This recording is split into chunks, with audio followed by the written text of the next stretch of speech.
평안하십니까? 오늘도 살아계신 하나님의 말씀 통하여서 하나님을 더욱더 알아가고 하나님을 향한 올바른 믿음이 자라나는 시간 되기를 소망합니다. 하나님께서 오늘 우리에게 주신 말씀은 출애굽기 19장 16절부터 25절까지 말씀입니다. 출애굽기 19장 16절에서부터 25절 말씀 제가 읽어드리도록 하겠습니다. 셋째 날 아침에 우레와 번개와 빽빽한 구름이 산 위에 있고 나팔 소리가 매우 크게 들리니 진중에 있는 모든 백성이 다 떨더라. 모세가 하나님을 맞으려고 백성을 거느리고 진에서 나오매 그들이 산기슭에 서 있는데 시내산에 연기가 자욱하니 여호와께서 불 가운데에서 거기 강림하심이라. 그 연기가 온기가마 연기같이 떠오르고 온 산이 크게 진동하며 나팔 소리가 점점 커질 때에 모세가 말한즉 하나님이 음성으로 대답하시더라.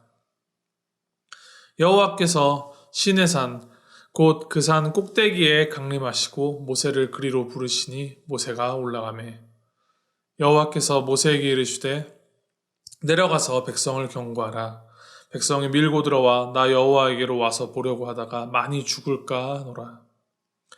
또 여호와에게 가까이 하는 제사장들에게 그 몸을 성결히 하게 하라. 나 여호와가 그들을 칠까 하노라. 모세가 여호와께 아뢰되 주께서 우리에게 명령하여 이르시기를 산 주위에 경계를 세워 산을 거룩하게 하라 하셨사온즉 백성이 시내산에 오르지 못하리이다. 여호와께서 그에게 이르시되 가라. 너는 내려가서 아론과 함께 올라오고 제사장들과 백성에게는 경계를 넘어 나 여호와에게로 올라오지 못하게 하라. 내가 그들을 칠까 하노라. 모세가 백성에게 데려가서 그들에게 알리니라. 아멘. 하나님께서 모세와 이스라엘 백성들 앞에 시내산 중에 임재하십니다. 하나님께서 임하시는 그 모습이 얼마나 장엄하고 신비로운지 우레와 번개, 빽빽한 구름이 임하고 연기와 불 가운데에서 나팔 소리와 함께 강림하신다라고 기록합니다. 이 모든 현상들을 보이시는 것은 이스라엘 백성들에게 하나님의 하나님 되심을 알게끔 확실하게 각인시키시기 위함입니다. 그리고 하나님께서는 모세를 통하여서 하나님의 말씀을 전달하셔서 모든 백성들이 하나님의 말씀을 받게 하시고 하나님을 믿도록 하십니다. 하나님은 우리가 하나님을 믿는 믿음의 백성이 되기를 간절히 바라시면서 그러면서도 우리에게 일방적으로 믿음을 강제하지 않으십니다. 하나님을 믿고 말고의 선택권을 우리 인간들에게 쥐어주시는 것이죠. 그러고 나서 우리를 그저 내버려 두거나 정말 네 맘대로 알아서 하라라고 우리를 그저 방치하지 않으시고 하나님의 그 살아계심을 모두가 알 수 있게끔 드러내어 보이십니다. 오늘 말씀 속에서 온갖 신비하고 그 장엄한 모습들을 보이시는 것, 우레와 번개, 구름, 나팔 소리, 연기, 불, 이 모든 것들을 동원하시어서 하나님의 임재를 보이시는 것은 이스라엘 백성들에게 내가 너희들이 믿어야 할 진정한 유일한 진짜 하나님이다 라는 것을 외치시며 우리가 하나님을 믿을 수 있게끔 계시하여 주시고 우리에게 믿음을 허락하시는 것입니다. 그렇게 하나님은 우리를 그만큼이나 사랑하고 우리를 바라시고 계십니다. 하나님께서 시내산에 강림하시고서는 모세를 불러 말씀하십니다. 21절 말씀에 기록하기를 내려가서 백성을 경고하라. 백성이 밀고 들어와 나 여호와에게로 와서 보려고 하다가 많이 죽을까 하노라 하십니다. 하나님을 보는데 왜 죽게 될까요? 그것은 하나님은 거룩하셔서 죄가 없으시고 모든 죄는 하나님 앞에서 반드시 죽게 되어 있기 때문입니다. 이스라엘 백성들이 혹여나 호기심으로 그 하나님의 거룩하심 앞에서 범죄하여서 죽게 될까 봐 경계하시는 것입니다. 그래서 모세로 하여금 시내산으로 오르지 못하게 하시고 하나님을 가까이 하는 제사장들을 다 성결하게 하도록 하셨습니다. 시내산은 사실 그냥 광야 가운데 덩그러니 있는 나무도 잘 자라지 않는 산입니다. 특별하게 그 산이 엄청 높거나 외형이 멋있는 산이 아닙니다.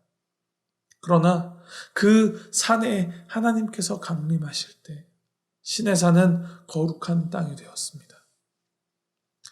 시내산이 좋은 땅이라서, 거룩하고 완벽한 땅이라서, 혹은 산이라서 하나님이 그곳에 오신 것이 아니라 하나님께서 강림하셨을 때 그 산이 하나님의 거룩하심을 입어 거룩하고 성결한 산이 된 것입니다. 이와 마찬가지로 우리의 마음이 보잘것없고 특별할 것 없고 오히려 메마르고 척박할지라도 우리 가운데 하나님께서 강림하시면 우리는 거룩하게 됩니다.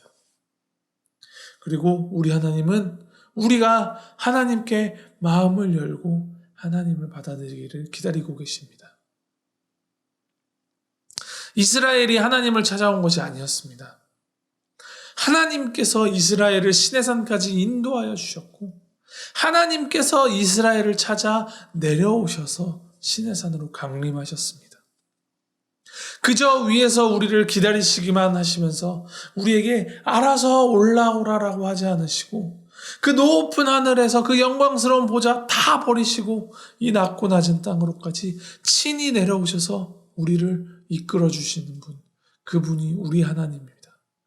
그리고 그것이 하나님의 사랑입니다. 하나님께서는 오늘날 우리에게 하나님의 그 성경 말씀을 통하여서 자신을 드러내십니다. 그것이 우리가 성경 말씀을 계속하여 배우고 묵상하며 붙들고 살아가야 하는 이유입니다. 말씀을 통하여서 보이시는 그 하나님의 그 놀라우신 사랑, 우리가 마음 문을 활짝 열고 믿음으로 하나님을 따르기를 결단하기를 소망합니다.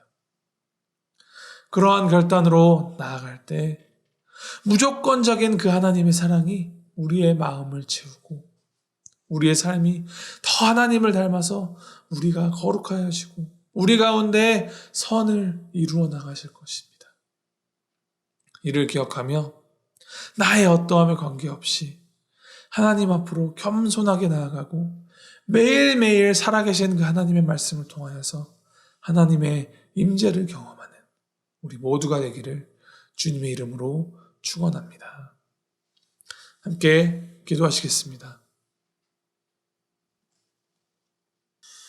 하나님 아버지, 우리를 사랑하셔서 이 낮은 땅으로 내려오시며 참된 의의 길을 보이시니 주님 감사합니다.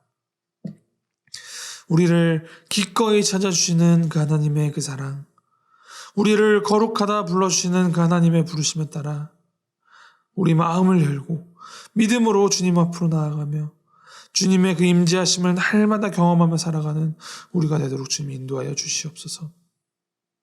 눈에 보이는 우리의 조건이나 상황에 주님 좌절하지 않게 하여 주시고 우리 가운데 선을 이루시고 또 선을 행하실 그 주님의 역사를 기대하며 오늘 나의 삶 속에서 주님의 거룩하심을 입고 그 사랑을 전하며 살아가는 우리 삶이 되도록 주님 함께하여 주시옵소서. 감사드리며 예수님의 이름으로 기도하였습니다. 아멘.